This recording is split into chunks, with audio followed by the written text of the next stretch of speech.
Per prima cosa, cominciamo dal termine disgrafia. La prendo un po' alla larga, è giusto per inquadrare la questione. La disgrafia identifica una grafia poco leggibile, disordinata, persino illeggibile, a volte persino per chi l'ha scritta. È indubbio che ciò costituisca un deficit, per esempio nella scuola, per esempio negli esami universitari, ma anche nel mondo del lavoro. La disgrafia viene spesso inquadrata in un contesto più generale che va sotto il nome di DSA, disturbi specifici dell'apprendimento, ed in questo caso si parla prevalentemente di bambini in età scolare, quando per l'appunto vivono anche la complessa fase dello sviluppo, quindi nella parte della scuola un po' superiore. La disgrafia a volte è persino imputabile solamente ad una questione meccanica, ovvero di come si impugna, come si tiene lo strumento per scrivere. Quando invece la disgrafia dipende da questioni che derivano dall'organizzazione del pensiero o coinvolgono anche le aree psicomotorie, allora parliamo di disortografia. Questa premessa è utile per far comprendere, in un certo senso, che siamo tutti potenzialmente disgrafici. Quando appuntiamo qualcosa in tutta fretta, che non mi sentano parlare i dottori che scrivono le ricette, ad esempio, oppure quando stiamo utilizzando una penna che non è nelle nostre corde, un pennino troppo grande, un pennino troppo sottile, un pennino troppo ruvido. In altre parole, determinano una grafia poco leggibile, disordinata, perché la spaziatura dei caratteri, non è regolare, l'altezza, le proporzioni e tutto quanto ne consegue. I tempi che stiamo vivendo sono caratterizzati da un abbandono della scrittura manuale, sia essa con una matita, con una penna e tanto più con la penna stilografica. I programmi nelle scuole hanno trascurato da tempo l'utilità di insegnare la scrittura a mano e soprattutto si perde quel controllo nei piccoli movimenti che trasformano i grafemi in qualcosa di leggibile, comunque insomma in una grafia ordinata e piacevole, quella che comunemente chiamiamo calligrafia. L'utilizzo del telefono e dei dispositivi digitali di tipo touch hanno poi contribuito a sviluppare una manualità di tipo diverso, spostando il movimento fine, che è sempre stato monopolio dell'indice della nostra mano, verso il pollice, che da una funzione meramente prensile sta divenendo un dito guida per i vari messaggi, le digitazioni che facciamo e che inviamo.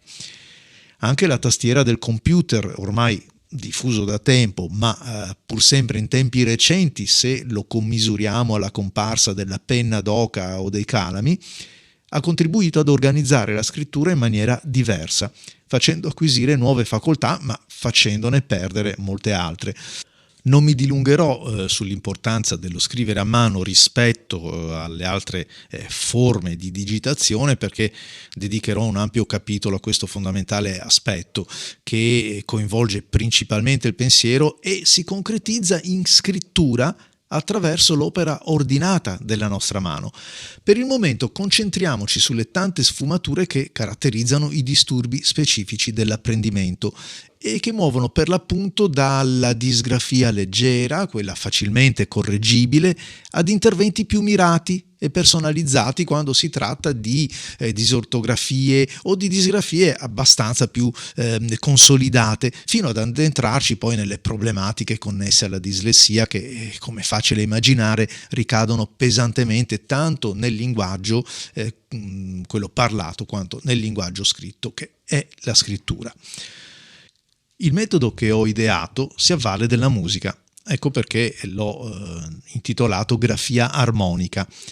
In decenni di attività di musicoterapia dedicata a bambini con lievi o gravi disabilità, oppure rivolta alla popolazione della terza età, afflitta da decadimento cognitivo, da morbo di Alzheimer, ho potuto constatare una volta di più, se fosse la necessità, che la musica aiuta la complessione del corpo, dell'organismo intero.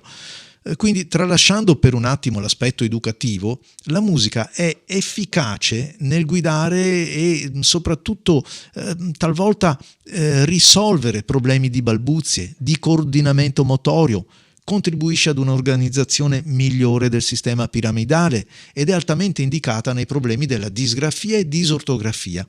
Del resto, come ripeto sempre nelle conferenze, con la musica crescono meglio le piante, le mucche producono più latte, solo noi umani tralasciamo l'importanza di questo patrimonio nei piani scolastici e nella vita quotidiana. Chiusa questa mia piccola parentesi.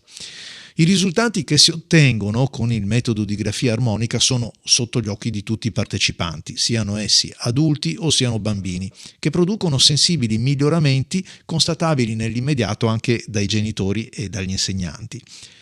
Quando si tratta di problematiche lievi, queste vengono facilmente superate spiegando l'utilizzo della penna stilografica, della penna, della matita o comunque la corretta impugnatura, la giusta pressione che si deve dare allo strumento di scrittura.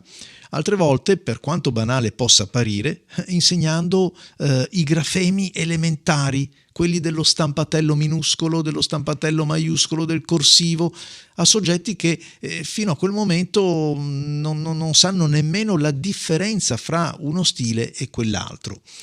Le sedute invece di disgrafia, quelle anche più blande, i laboratori di arte terapia, costituiscono principalmente un supporto alla didattica scolastica, che ha dimenticato per l'appunto l'importanza dello scrivere a mano, e questi laboratori si pongono anche l'obiettivo di una stimolazione, di una capacità che l'uomo conserva ben presente nella memoria residuale e diviene pertanto il motivo per riappropriarsi di qualcosa che le mani hanno sempre fatto nel corso della storia, facendo nascere talvolta persino il gusto, il piacere per la grafia e, perché no, anche la ricerca verso la calligrafia.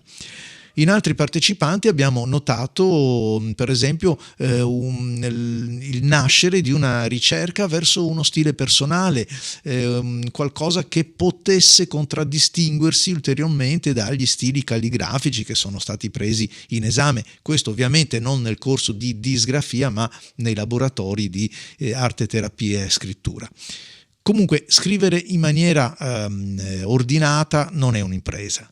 Bastano poche lezioni, pochi incontri, ben inteso laddove non insistano comorbilità più radicate o interrelate che che connotino una patologia un po' più profonda. Ma anche in questi casi l'intervento di uno specialista può produrre risultati sorprendenti e inaspettati. Perlomeno questa è la mia testimonianza in quasi 30 anni di lavoro nella scrittura ed in particolare con bambini e ragazzi con problematiche molto complesse.